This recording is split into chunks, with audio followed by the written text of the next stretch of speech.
Alors, petite actu sur automobile propre, Mazda MX-30, les prix et équipements du SUV électrique. Alors voyons, à quelques semaines de son arrivée en concession, le MX-30 lève le voile sur les caractéristiques et les prix de ses différentes finitions. Jusqu'ici limité à une série spéciale First Edition, la première voiture électrique de Mazda révèle l'intégrité de ses tarifs. Au programme, 3 niveaux de finition avec des prix oscillant entre 33 900 euros et 37 800 euros hors bonus écologique. Caractérisé par sa petite batterie de 35,5 kWh limitant son autonomie à 200 km, cette MX-30 restera donc plutôt abordable.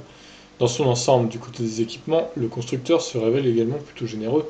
Dans sa version de base, le modèle reçoit dispositif d'affichage tête haute. Alors ça, je l'utilise jamais sur le Kona pour le coup. Aide au stationnement avant et arrière, régulateur de vitesse adaptatif, compteur numérique 7 pouces, écran tactile et charge rapide combo CCS. Bon, c'est vrai qu'il est plutôt bien équipé.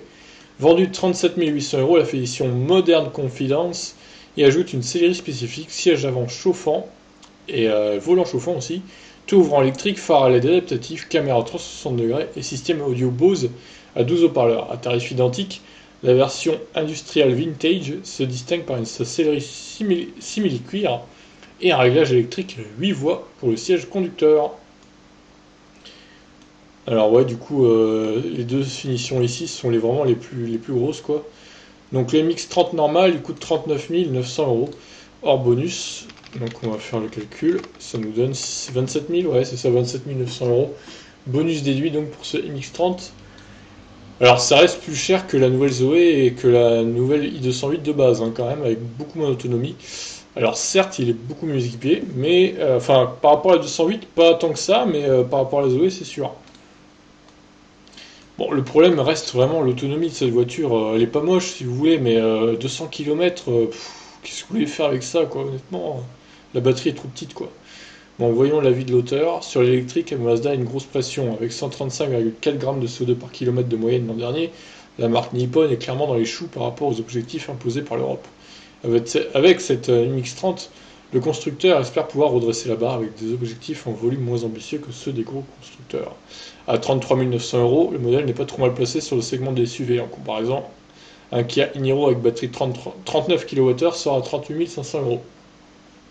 Oui, alors là par contre, c'est clairement hors remise parce que je vois mal un Kia Niro 39 kWh se vendre à ce prix-là, hein.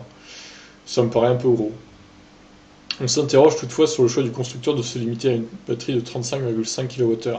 Si on comprend la position sur une petite Honda E ou une Mini E à vocation urbaine, les dimensions de cet équivalent électrique du CX-30 appellent davantage au long trajet. Sur son premier démonstrateur, la marque avait pourtant eu la bonne idée d'associer son système à un prolongateur d'autonomie thermique reprenant le moteur à piston rotatif dont il est spécialiste. Une option qui n'est malheureusement pas disponible sur cette MX-30 et qui prive donc le constructeur d'un beau marché potentiel. Ouais, franchement, c'est con, parce que là, il y aurait eu un petit prolongateur d'autonomie de 150 ou 200 km en plus. Bah, au final, il aurait été pas trop mal ce véhicule.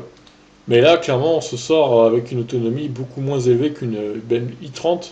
Enfin, une BM i3, pardon, pas i30. Donc, voilà, j'ai un peu de mal à voir l'intérêt de cette voiture. Bien que certes, elle soit bien équipée, pour moi, l'autonomie est trop juste et le prix un peu trop élevé par rapport à son autonomie.